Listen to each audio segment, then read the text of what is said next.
Everyone, আসসালামু আলাইকুম সবাইকে। Welcome to my channel Fahmida's recipe. আশা করি সবাই ভালো আছেন। নতুন আরেকটি রেসিপিতে আপনাদের সবাইকে ওয়েলকাম জানাচ্ছি। আশা করি প্রতিটি রেসিপির মতো আজকের রেসিপিটাও আপনাদের কাছে ভালো লাগবে। আজ আমি তৈরি করছি সুজি দিয়ে বিস্কুট। খুবই সহজে এই রেসিপিটি তৈরি করা যায়। এই রেসিপিটি তৈরি করার জন্য আমি প্রথমেই একটি বাটিতে একটি ডিম ভেঙে নিচ্ছি। এই ডিমটি আমি ভালোভাবে ফেটিয়ে নিচ্ছি। এবার আমি এই ফেটানো ডিমের মধ্যে আধা কাপ চিনি দিয়ে দিচ্ছি। চিনি দিয়ে ডিম আর চিনি ভালোভাবে মিক্স করে নিচ্ছি। যতক্ষণ পর্যন্ত চিনির এই দানা দানা ভাব রয়ে যাচ্ছে ততক্ষণ পর্যন্ত ডিম আর চিনি একটি হ্যান্ড উইক্স দিয়ে আমি বিট করে নিচ্ছি। যখন চিনির দানা দানা ভাব থাকবে না আর ডিম আর চিনি ভালোভাবে বিট করা হয়ে যাবে তখন সেই পর্যায়ে আমি 1 কাপ সুজি দিয়ে দিচ্ছি এবং দিয়ে দিচ্ছি স্বাদ মতো লবণ। এবার আমি সবগুলো উপকরণ একসাথে মিক্স করে নিচ্ছি। ভালোভাবে মাখিয়ে নিতে হবে। অল্প সময়ের মধ্যে অল্প উপকরণ দিয়ে এই সুজির বিস্কুটটি খুব সহজে বানিয়ে নেওয়া যায়। এই বিস্কুটটি বানিয়ে নিতে পারেন, চায়ের সাথে খেতে অসম্ভব মজা লাগে। সবগুলো উপকরণ আমি একটি হ্যান্ড উইক্স দিয়ে মিক্স করে নিচ্ছি। ভালোভাবে মিক্স করার জন্য আমি হাত দিয়ে ভালো করে মিক্স করে নেব। আমি হাত দিয়ে এই সুজির মিশ্রণটি মাখিয়ে নিচ্ছি।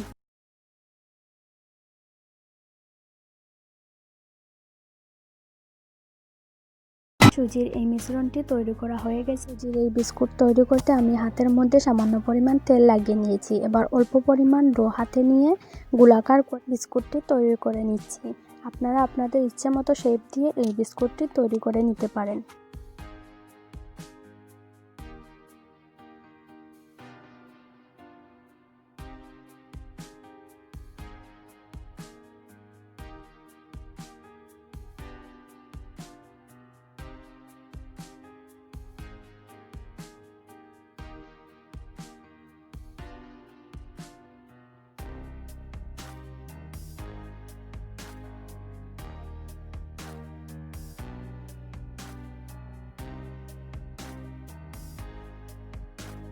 সবগুলো বিস্কুট আমার তৈরি করা হয়ে গেছে। এবার আমি এগুলো তেলে ভেজে নিচ্ছি।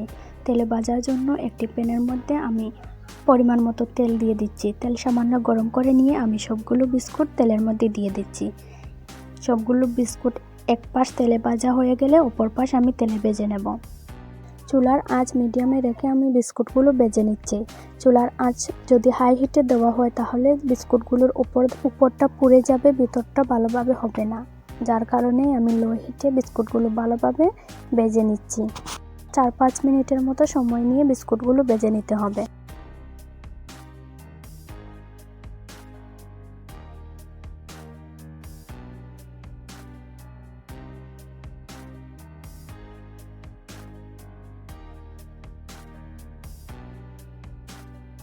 বিস্কুটগুলো আমার ভাজা হয়ে গেছে, আমি এবার তেল থেকে তুলে নিচ্ছি।